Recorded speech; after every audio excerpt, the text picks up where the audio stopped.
Staderilta tänään kiireisenä tulospäivänä vuosi käynti ekan kvartaalin numeroilla. Vähän oli mollivoittoiset numerot näin isoilla linjoilla. Miten itse tulkitsit noita teidän vuoden ekan kvartin numeroita? No joo, just niin kuin sä sanoit, niin numerothan näyttää aika negatiiviselta, mutta sitten jos katsoo yhtään sinne numeroiden taakse, toisaalta mitä siellä on tapahtunut operaatioissa ja toisaalta mikä niitä numeroita selittää, niin siellä ei ole mitään dramaattista tapahtunut ensinnäkään siellä numeroiden takana olevissa selityksissä, mutta sitten myös toisaalta niin se operatiivinen kehitys, mikä on ollut esimerkiksi nyt siellä Garantiassa, josta se isoin tulosvarianssi tuli, niin se on ollut kuitenkin ihan positiivista ja hyvää nyt ykköskvartaalilla. Just näin. Ainakin niin kuin itse kun perkas niitä alta, niin siellä oleva operatiivinen kehitys, sehän oli varmaan, voisin kuvitella suunnilleen mitä odotitte. Ainakin se oli sitä, mitä itse odotin siinä. Sitten se ehkä raportin yksi kiinnostavimpia asioita, tämä teidän SolarWind 3-rahaston myynti. Sanotte nyt, että pidätte epätodennäköisenä, että pääsette sen tavoitteeseen, vetoatte tuohon haastavaan markkinaympäristöön, mikä tämän kauppasodan myötä on leimahtanut. Niin voitko vähän kuvailla, että miltä tämä, kun kesällä pistätte kiinni sen, niin miltä tämä loppusuora näyttää? Miten paljon teillä on keskusteluja siellä vielä? Viimeksi kun juteltiin pari kuukautta takaperin, sä kuitenkin sanoit, että teillä oli paljon hyviä keskusteluja. Onko se tilanne edelleen sama siellä? No kyllähän nythän lähestyy loppusuora, niin kuin sä itsekin sanoit, joka tämä käytännössä tarkoittaa siis sitä, että nyt pitäisi olla sitten jo monesti se DD-prosessi sijoittajalla meneillään sitä rahastoa koskien. Niitä on useampia niin kuin meneillään ja sinänsä se näyttää siinä mielessä niin on ihan niin kuin hyvä tilanne, mutta sitten tulee se mutta. Et nyt erityisesti tämä tilanne, mikä nyt viime kuukausina on nyt markkinoilla ylipäätään tapahtunut, niin sehän aiheuttaa tämä epävarmuuden lisääntyminen osaltaan myös sen, että sijoittajat on hyvin välttää tekemästä isoja allokaatiopäätöksiä ja välttää erityisesti tekemästä allokaatiopäätöksiä tämmöisiin pitkäaikaisiin sijoituksiin, joita nämä suljetut rahastot on tämmöisessä ympäristössä. Eli se epävarmuus ja epävarmuuden lisääntyminen todennäköisesti näkyy niissä lopullisissa sijoituspäätöksissä, joita ne sijoittajat sitten tekevät. Kuten kaikkialla sijoitusmaailmassa, niin epävarmuus heikentää aina sitä näkymiä. On helpompi olla tekemättä mitään kuin tehdä. Just näin. No miten sitten, jos katsotaan sen rahaston sijoitustoimintaa, miten se on edennyt? Tähän lähditte liikkeelle sillä, että saitte sinne se hankekehitysportfolio silloin sisään, mikä alusta oli tiedossa, että se nopeuttaa merkittävästi se rahaston ylösajoa. Niin voitko vähän kerrata, että missä vaiheessa se rahasto ylösajo on tällä hetkellä, koska totta kai sijoittajat on kärsimättömiä ja nyt jo aletaan miettiä, että milloin päästään reissaamaan seuraavaa rahastoa, kun edellinen saadaan kiinni. Kyllä, eli siis yli puolet niistä on jo niin kuin komittoitu, joka on siinä mielessä ehkä sitten se hopeareunus siihen, että jos se jääkin nyt sitten siitä lopullisesta koko tavoitteesta, niin just niin kuin itsekin viittasit, niin sitten se käytännössä tarkoittaa sitä, että aika nopealla aikataululla päästään itse asiassa sitten siihen SolarWind 4 fundraising-vaiheeseen, joka käytännössä tarkoittaa sitä, että joo, tähän tulee niin kuin viive, mutta sitten taas toisaalta päästään aiemmin sen keräysvaiheeseen, joka sitten taas keskipitkällä aikavälillä ei välttämättä näy aumissa niin negatiivisesti kuin voisi kuvitella, että jos 3 jää tavoitteensa alle. Just näin. Sitten tämä Joensuun biohiililaitos, se on teille numeroissa ja teidän taseessa pieni, jopa melkeinpä merkityksetön ero, mutta se on referenssikeissinä huomattavasti tärkeämpi, koska te vastaavaa laitosta tällä hetkellä mahdollisesti, tai harkitsette, teettekö sen Kanadaan, ja tämä muutenkin tänne bioteollisuusinvestointien kannalta on totta kai niin tosi tärkeä työnäyte niin sanotusti. Niin miten se ylösajo on edennyt Joensuussa? No siis tällä hetkellä kun puhutaan, niin siellä tehdään erilaisia koeajoja siihen liittyen. Siellä on niin kuin yleensä tämmöisissä uuden teknologian hankkeissa, jota tämäkin nyt sitten niin kuin edustaa, niin tottahan siellä on teknisiä haasteita, mutta ne on teknisiä haasteita ja useimmiten insinööri pystyy tämmöiset tyyppiset tekniset haasteet ratkaisemaan. Eli keskipitkällä aikavälillä niiden ei tässä vaiheessa oleteta, että ne on mikään ongelma. Et ehkä se epävarmuus, joka tämän tyyppisiin hankkeisiin sit aina liittyy, niin liittyy siihen asiakaskysyntään. Eli kun sä menet uuden tyyppisellä tuotteella uuteen markkinaan, niin totta kai sit se asiakaskysyntä ja siihen liittyvät niin kuin epävarmuudet on ehkä niitä merkittävämpiä kuin se tekninen ylösajo tyypillisesti. Ja siihen liittyen, niin kuin me sanottiin tuossa, niin me ollaan tämmöisiä koe-eriä onnistuttu, siis lukuisia koe-eriä nyt sopimuksia solmimaan eri segmenttien asiakkaiden kanssa, tarkoittaen eri toimialoja, eri teollisuuden aloja, energiasektoria ja niin edelleen, joka on siis hyvä asia. Mutta sitten se, että nämä realisoituu nyt ensiksi sitten niin, lopulliseksi sopimuksiksi ja sitä kautta liikevaihdoksi, niin ne on koe-eriä. Ja asiakas tekee sitten sen lopullisen päätöksen sitten erilaisten heidän päätöksentekoparametriensa perusteella. Just näin. Eli millä aikataululla voitaisiin kuvitella, että siellä tehdas pyörisi niin sanotusti täysillä? Onko tämä niin kuin vuoden 2 projektia ja ylös tästä pisteestä? No, niin, no jos varmaan, no ehkä toi on varmaan sitten, toi on hyvä veikkaus siinä, missä munkin veikkaus. Just näin.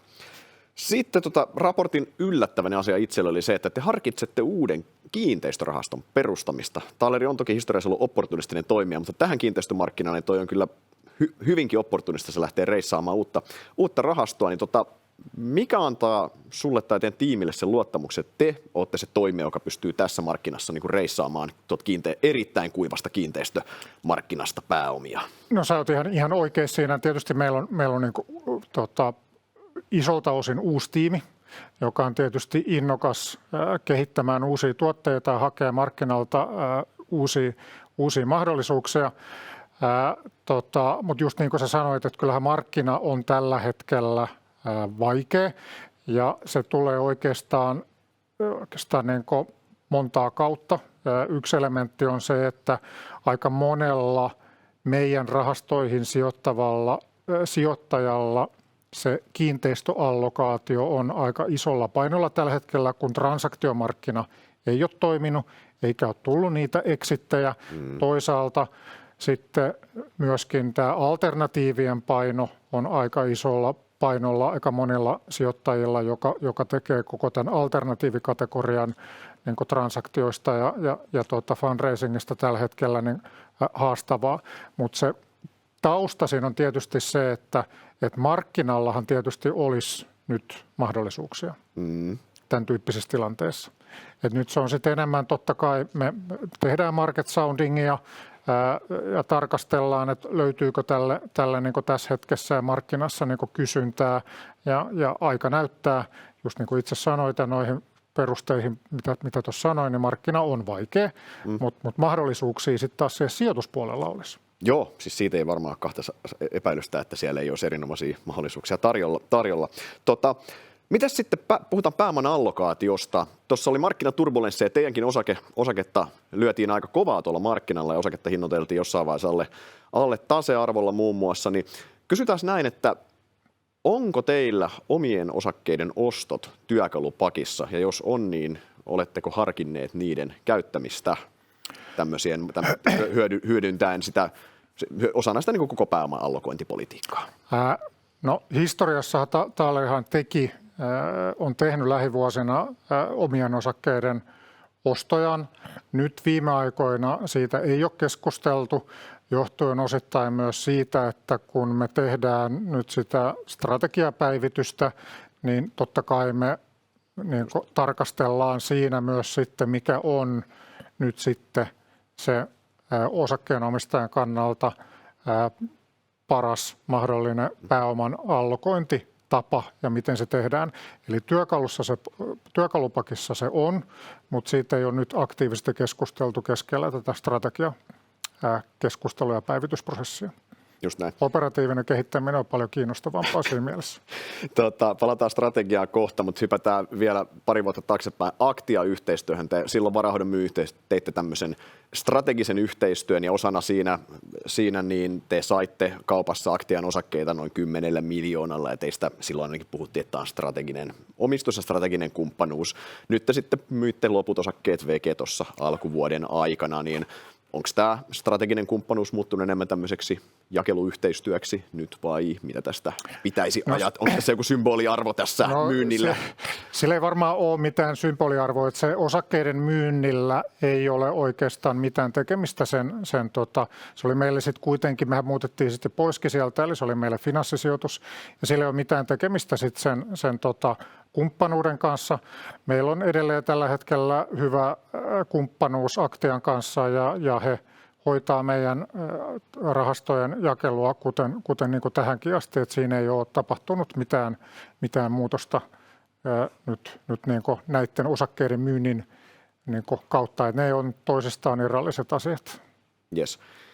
Siirrytään vähän strategian suuntaan. Tuossa teidän yhtiökokouksessa pidit tämän vuosikatsauksen ja siinä kuvailit Garantian roolia konsernissa. Garantia on tämmöinen vakauttava osa konsernia, mikä mahdollistaa korkeamman riskinoton muualla konsernissa. Tämä oli itselle uusi tapa tarkastella tätä teidän konsernrakennetta ja Garantian osuutta sinne. Voiko sä vähän avata lisää tätä sun ajatusmaailmaa tämän takana? Koska tämähän osittain totta kai varmasti liittyy myös näihin teidän strategiapohdintoihin ja siihen, että minkä näköinen konserni Taaleri haluaa olla sitten jatkossa. No joo, siis jos me, ehkä avataan sitten niin logiikkaa tai ajattelua vähän niin kuin kahdesta kulmasta. Et ensinnäkin se, että tietysti vakuutusyhtiöllä tietynlaista niin kuin vakautta ja turvaa luo se sijoitusportfolio, joka siellä on.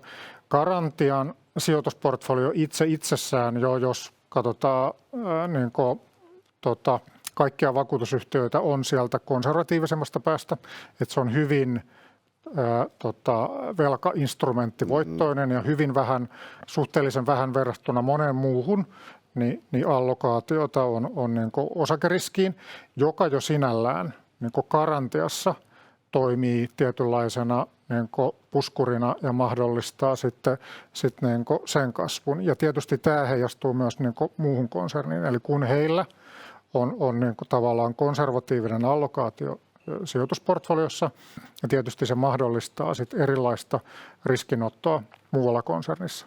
Mutta sitten se isompi, että jos me katsotaan vielä niin kuin ylempää sitä, niin tässähän ei itsessään ole edes sinällään mitään uniikkia, vaikka se Suomen olosuhteissa saattaa siltä näyttää.